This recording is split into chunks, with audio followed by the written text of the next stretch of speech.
à nous livrer incessamment nos armes pour la défense et la protection de nos populations meurtries. En tout état de cause, vous êtes solennellement saisis. Et si rien n'est fait, l'histoire vous tiendra responsable de non-assistance à personne en danger. Monsieur le Président, Monsieur le Secrétaire général, ce tableau peu reluisant de cette communauté internationale, caractérisée par la non-assistance à États en proie au terrorisme, l'hypocrisie internationale, la suprématie de quelques puissances au sein de l'ONU, la complicité au pillage de l'Afrique, etc., ne commande-t-il pas la traduction de cette communauté internationale devant la Cour pénale internationale? En un mot, notre sécurité sera assurée par nous-mêmes en priorité et non par quelqu'un d'autre. Sur la question de la présence de Wagner au Burkina Faso, chantée par une certaine presse téléguidée depuis l'Élysée, je répondrai ceci. Oui, Monsieur le Président, c'est nous les Wagner du Burkina Faso. Oui, ces braves forces de défense et de sécurité et volontaires pour la défense de la patrie sont les Wagner du Burkina Faso. Par conséquent, du haut de cette tribune de l'ONU, je magnifie le sacrifice de tout patriote au nom de l'intérêt national. Je salue vivement la mémoire de tous ceux qui sont tombés les armes à la main et magnifie le courage et l'intégrité de ceux qui sont toujours en vie et foncent inexorablement et de façon sacrificielle vers la victoire de notre peuple et la sauvegarde de notre patrie. Au lieu de nous aider à arrêter cette saignée humaine, ce sont des accusations fallacieuses, des mensonges éhontés d'État, englobés dans une diplomatie d'hypocrisie et des menaces voilées pour nous indiquer des partenaires à fréquenter et des conduites à tenir. Nous disons non. Au nom de la même charte des Nations Unies et du droit international que vous évoquez tous et toutes ici à cette tribune, les peuples africains en général et sahéliens en particulier sont résolument engagés à assumer absolument et pleinement leur émancipation totale pour un progrès social véritable. Ainsi, le Burkina Faso liera de façon souveraine ses partenariats avec qui il veut et achètera ses moyens de défense avec qui il veut. Qu'un pays s'appelle Russie, Iran, Turquie, Azerbaïdjan, Cuba, Nicaragua, Corée du Nord, le Burkina Faso y achètera et y vendra librement ses produits sans intermédiaire, encore moins une autorisation de qui que ce soit. Et cela advienne que pourra.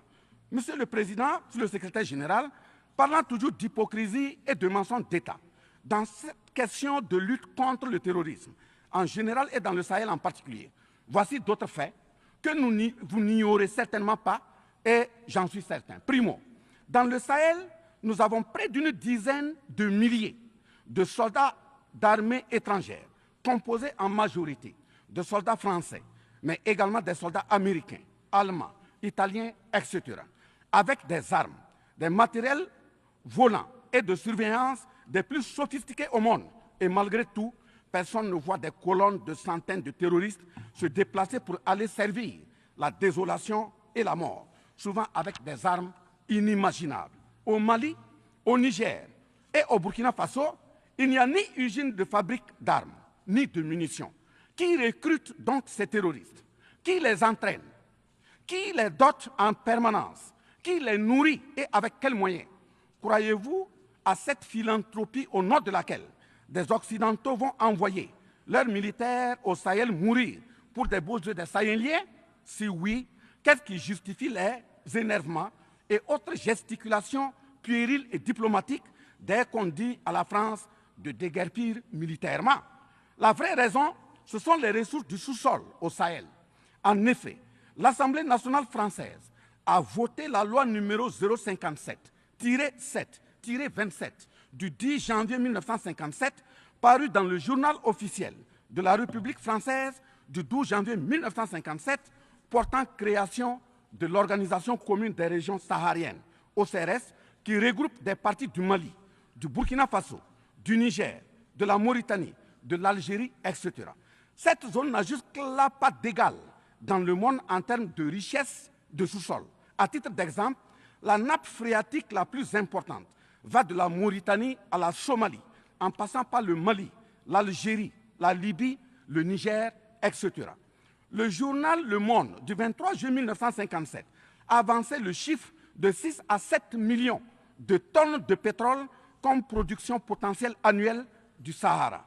En plus de ces ressources naturelles, nous avons l'uranium, l'or, le cobalt, le zinc, le diamant, le lithium, le cuivre, etc.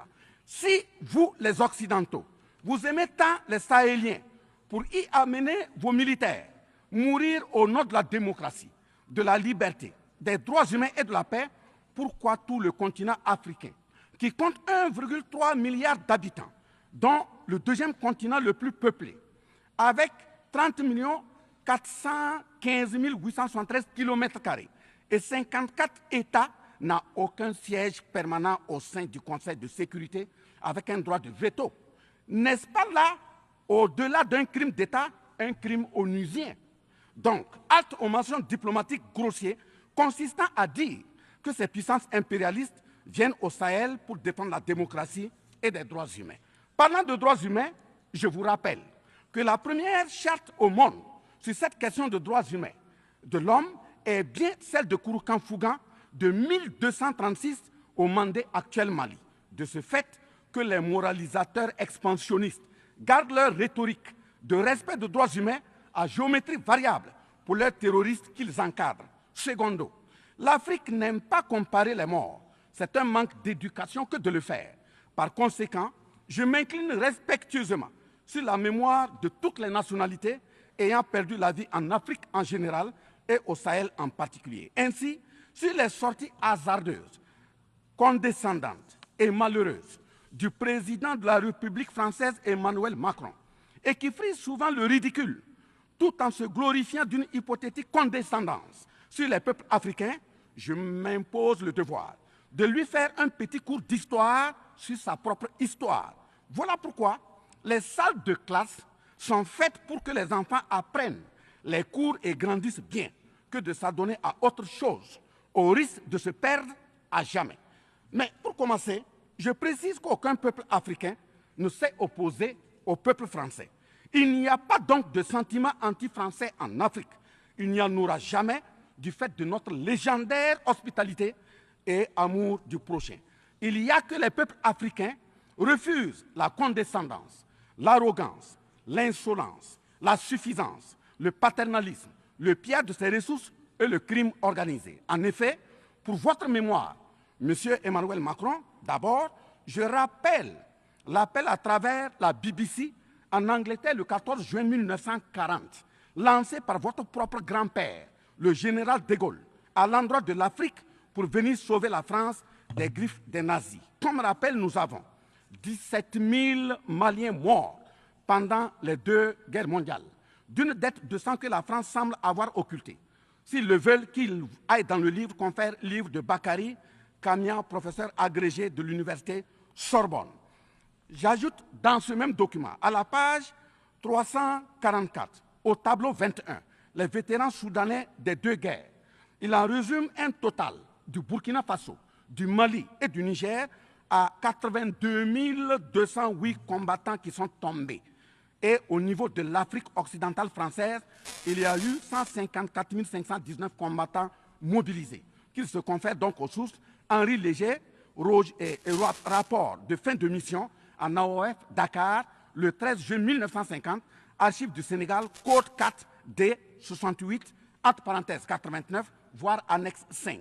Ensuite, le 17 novembre 1986, François Mitterrand, président français d'alors, en réponse au capitaine Thomas Sankara, disait ceci, je cite, « L'Afrique a été pillée.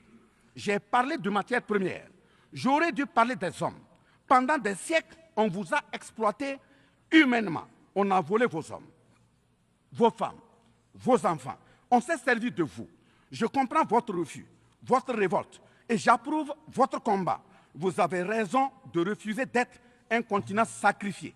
Le moment est venu où vous devez vous-même développer vos économies à partir de ces biens et de ces hommes. Et le devoir de ces pays qui ont profité abusivement du travail africain, c'est de restituer à l'Afrique une part de ce qui a été pris au travers des siècles derniers. » Fin de citation. Effectivement, l'Afrique a toujours été vachement pillée, mais elle reste riche en hommes, en valeur et en richesse minière. Pour preuve, parlant de ces ressources minières, l'Afrique, c'est 30% des ressources minérales mondiales, 40% des réserves d'or, 33% des réserves de diamants, 80% des réserves de coltan, 60% des réserves de cobalt, 55% des réserves en uranium, etc. C'est pour la défense ferme de cette Afrique que la jeunesse africaine est plus que jamais debout.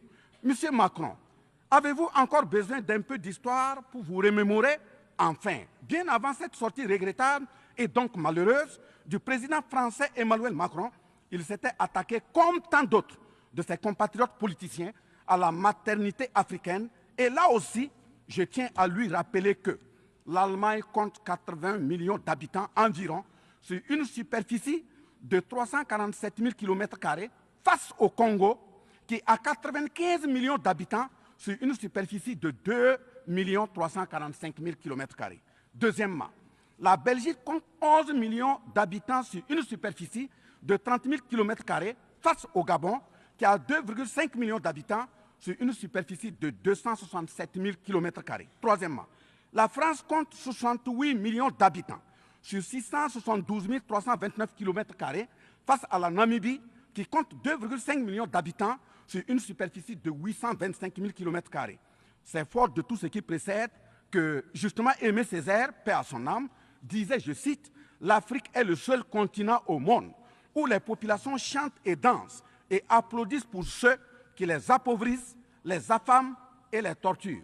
Le malheur de l'Afrique, c'est d'avoir rencontré la France. » Fin de citation. Certes que l'Occident a violenté, volé et violé l'Afrique. Quelle est notre part de responsabilité en tant que dirigeants africains? N'est-ce pas nous, dirigeants africains, qui prêtons le flanc pour qu'on nous piétine? En effet, nous avons abandonné notre identité pour ne rien être. Nos noms ont disparu pour faire place à d'autres noms importés et qui ne collent pas à nos réalités. Il nous faut reconquérir notre culture. Nous avons singé en copiant l'Occident, en monogamie. Voilà qu'aujourd'hui, on veut nous faire croire que des contre-valeurs, des attitudes contre la nature relèvent du ressort de la liberté. Il ne sera pas question d'homosexualité en Afrique, je le répète. Il ne sera pas question d'homosexualité chez nous. Monsieur le Président, ce qui vient d'être décrit sont les étiquettes profondément malheureuses d'une ONU aujourd'hui résumée qu'à sa portion de forme, car 1,2 milliard de personnes sont plongées dans la misère. 2 000 milliards de dollars US dans l'armement. 20 fois le budget de l'ONU dans le nucléaire. Sur les questions de développement, l'Afrique reçoit du FMI et de la Banque mondiale 34 milliards de dollars contre 160 milliards de dollars pour l'Occident. La paralysie du Conseil de sécurité de l'ONU, la paralysie de l'Organisation mondiale du commerce, la montée des tensions suite au repositionnement géostratégique. L'Organisation mondiale du commerce également encore bloquée. Le Fonds monétaire international, FMI et la Banque mondiale qui fonctionnent en véritable usurier.